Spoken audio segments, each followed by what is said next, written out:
आदरणीय धर्म बंधुगण,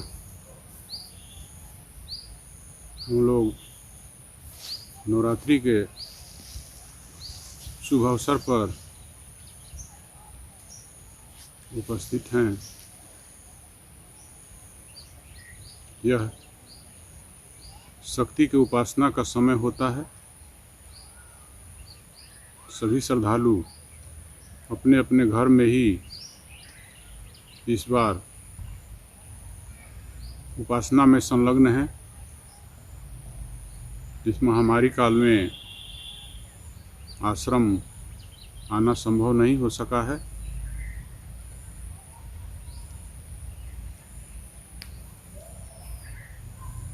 शक्ति आप लोग जानते हैं कि इस संसार के सृष्टि के मनुष्य ही नहीं सभी प्राणियों में वह प्रतिष्ठित है। बिना उस शक्ति के सभी प्राणी निश्चेष्ट हो जाते हैं, निष्क्रिय हो जाते हैं, शव के समान हो जाते हैं। उसी शक्ति से हम लोग प्रार्थना करते हैं कि इस विश्व पर आए हुए इस महामारी कोरोना 19 को हे माता अब दूर कर, इससे विश्व की, सिर्फ भारत ही नहीं विश्व की सुरक्षा कीजिए। लेकिन बंधुओं, प्रार्थना तभी स्वीकार होता है जब यह प्रयत्न युक्त होता है। प्रयत्नहीन प्रार्थना प्रार्थना नहीं होता है। मतलब इसको उदाहरण के रूप में समझिए कि अगर किसी व्यक्ति को यहाँ से अपने घर से बम्बे जाना हो, हावड़ा जाना हो, दिल्ली जाना हो, तो पहले उसे अपने घर से निकलना है, प्रयत्न करना है, स्टेशन पहुँचना है, स्टेशन पहुँचकर टिकट कटाना है लाइन में लगकर, फिर गाड़ी आने का प्रतीक्षा करना है, गाड़ी में बैठना है अपने सीट खोज करके। उसके बाद आपका प्रयत्न वहाँ समाप्त हो जाता है, अब आगे आपके हाथ में नहीं है। तब हमें उस भगवती से प्रार्थना करना है कि माता हमारा यात्रा सकुशल हो।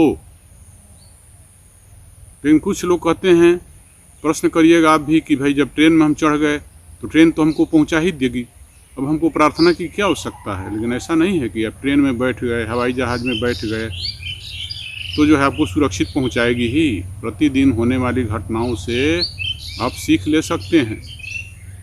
चाहे रोड पर चलने वाला गाड़ी हो उसमें भी दुर्घटना है, ट्रेन में भी दुर्घटना है, हवाई जहाज़ में भी दुर्घटनाएं होती हैं। विश्व स्तर पर देखिए सब दुर्घटना है।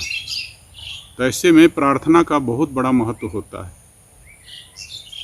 तो इस महामारी काल में भी हमें प्रयत्न करना है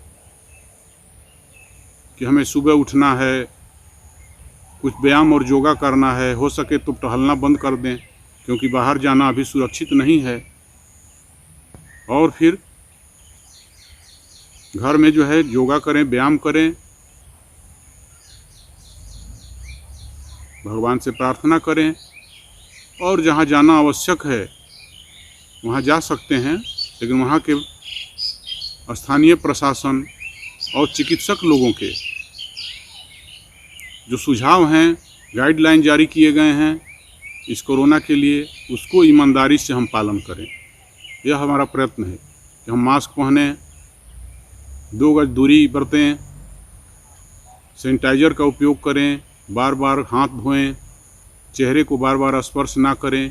यह जो जारी किया गया है स्थानीय प्रशासन, सरकार या फिर जो है चिकित्सक, जो विशेषज्ञ चिकित्सक लोग हैं उनके द्वारा, उसका ईमानदारी से पालन करना, यह हमारा प्रयत्न होना चाहिए। तभी हमारी प्रार्थना स्वीकार हो सकेगा या होता है। मैं देखता हूँ ईमानदारी से लोग इसका पालन नहीं करते हैं। आज भी बंधुओं देख लीजिए आप लोग, आज से 25 दिन पहले घूम कर देखिए कि क्या स्थिति था भारतवर्ष में। पूर्ण रूप से यह बीमारी समाप्ति के कगार पर था। लेकिन लोगों ने मास्क पहनना छोड़ दिया, दूरी बरतना छोड़ दिया, सभी नियमों का उल्लंघन शुरू कर दिए। हमारे वैज्ञानिक लोग, हमारे चिकित्सक लोग चिल्ला चिल्ला कर कहते रहे कि भाई दूसरा फेज फिर आने वाला है, आप मास्क लगाए रहिए, भीड़ भाड़ इलाके में मत जाइए, बहुत आवश्यक हो तब जो है अपना वैसा जगहों में जाइए जहाँ भीड़ होता है। लेकिन लोग निश्चिंत रहे। यह हम लोगों की गलती है, न कि उस चिकित्सक की, जिन लोगों ने बार बार हमको सुझाव दिया। और उसका परिणाम क्या हुआ? आज पूरा हाहाकार मचा है। कोरोना का तांडव चल रहा है पूरे देश में, चाहे कोई भी प्रदेश हो। सुरक्षित नहीं है बंधु। लेकिन अभी भी हमारा कर्तव्य क्या है?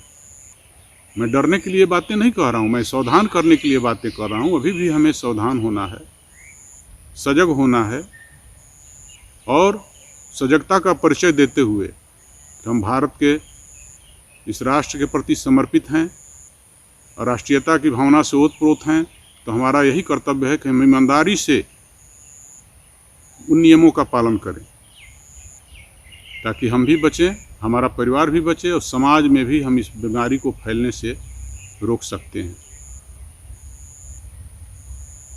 मनुष्य जीवन बहुत मूल्यवान है। आप लापरवाही के कारण इसे आसानी से खो सकते हैं। इसलिए आप सावधान रहें, सजग रहें। जिस कर्तव्य करने के लिए, जिस तरह की जिम्मेदारियों के निर्वहन करने के लिए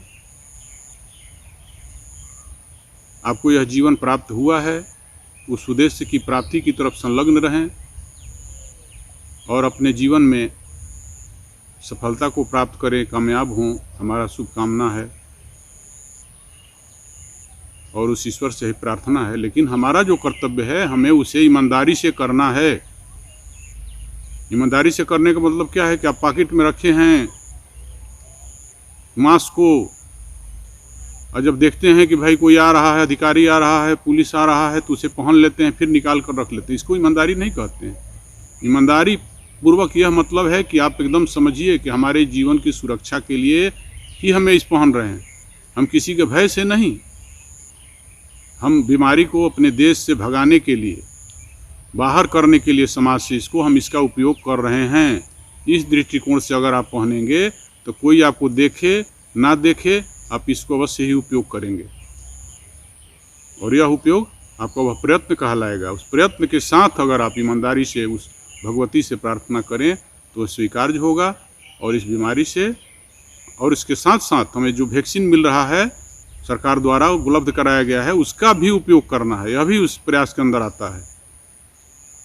तब विश्वास किया जा सकता है कि आगे आने वाले समय में इसे दूर किया जा सकता है, अन्यथा यह और भी विस्फोटक हो सकता है अगर हम इसी तरह की लापरवाही, असावधानी बरतते रहे। इसलिए बंधुओं, हमें सावधान रहना है, सजगता का सब जगह परिचय देना है। अनावश्यक भीड़ भाड़ इलाके में नहीं जाना है। जहां आवश्यक है जाना, उसको कीजिए, लेकिन सरकार के निर्देशों का पालन करना अनिवार्य है। अगर लॉकडाउन लगा है, घर से नहीं निकलना है तो हमें नहीं निकलना चाहिए। अगर निकलने की अनुमति है तो हमें निकलना चाहिए। यह सब चीज़ें भारत के नागरिक होने के नाते जो संवैधानिक चीज़ें हैं, संवैधानिक जो व्यवस्था है, उसको ईमानदारी से पालन करना हम सभी का कर्तव्य बनता है। और अपने कर्तव्य का ईमानदारी से पालन करना ही निष्काम कर्म हो जाता है, और वही निष्काम पूजा में बदल जाता है। वही पूजा हमारे को पूर्णता में परिवर्तित करता है, हमें पूर्णता प्रदान करता है। जो हमारे अंदर अधूरापन है, जो हमारे अंदर अभाव है, जो हमारे अंदर विकार है, जो हमारे अंदर विकृतियां हैं, वह सब इस ध्यान धारणा उपासना से दूर होता है। और हम अपने अंदर में जो पवित्र भाव विचार उस भगवती का है, उसे हम जानने में धीरे धीरे अग्रसर होने लगते हैं। वह ईश्वर, वह देवी, वह देवता, वह महाशक्ति सभी में है। उस मूल स्रोत के उपस्थिति के चलते ही यह जीवन क्रियाशील है, यह शरीर क्रियाशील है। आपका नासिका सूंघ रही है, आपका स्वर्ण सुन रहा है, आपका वाणी बोल रहा है, सब में उसकी शक्ति है। सृष्टि का कोई भी कण मुझे दिखाई नहीं देता जहाँ शक्ति की उपस्थिति ना हो। सभी जगह शक्ति है, लेकिन हमारे अंदर जो शक्ति है, उसका मूल स्रोत है, उससे जब तक हम नहीं जुड़ेंगे तब तक हम उस वास्तविक सुख और आनंद को नहीं समझ सकेंगे। बाहर वह शक्ति है, उससे आप जुड़ते हैं तो उसका अल्पांश आनंद की प्राप्ति आप करते हैं, लेकिन भीतर में जो वह शक्ति है उससे हम जुड़ते हैं, मुख्य धारा से जुड़ते हैं, तो हम उसके उस संपूर्ण आनंद की अनुभूति करते हैं। आनंद भी छोटा होता है, बड़ा होता है, सुख भी छोटा होता है, बड़ा सुख भी होता है। छोटा सुख आपको मिला है, उससे बड़ा सुख मिलता है तो आप उसको छोड़ करके उसको ग्रहण कर लेते हैं, लेकिन जब तक बड़ा नहीं सुख मिला है तब तक आप छोटे का ही उपयोग करते हैं। जैसे कोई मोटरसाइकिल में चढ़ रहा है, उसको 4 चक्के की गाड़ी मिल जाए तो फिर वो मोटरसाइकिल में चढ़ना नहीं चाहता है। फिर उससे भी और महंगी गाड़ी मिल जाए तो उसमें भी नहीं चढ़ना चाहता है, वह भी उसके लिए छोड़ देता है, परित्याग कर देता है। इसी प्रकार से बाहर के सुखों से हम क्या है, संलिप्त हैं, और अंदर के सुखों से हम अनभिज्ञ हैं। जब हम ध्यान, धारणा, पूजा के माध्यम से अंदर के उस मूल स्रोत से जुड़ने का प्रयास करते हैं, जो वह शक्ति है, तो हमें वह आनंद प्राप्त होने लगता है कि यह सब बाहर का आनंद छोटा पड़ने लगता है, छोटा महसूस होने लगता है, और फिर हम इधर से जुड़कर बार बार उसी सुख और आनंद में डूबना चाहते हैं। तो बस मैं आज के दिन पर, शुभ अवसर पर, अष्टमी के अवसर पर यही आप लोगों के संदेश के रूप में देना चाहते हैं कि इस महामारी के समय काल में पूर्ण रूप से ईमानदारी से भारत के एक नागरिक होने का परिचय दें, ईमानदारी से उन सारे नियमों का पालन करें जो स्थानीय प्रशासन, वैज्ञानिक, चिकित्सकों द्वारा जारी किया जा रहा है। जय माँ, जय गुरुदेव।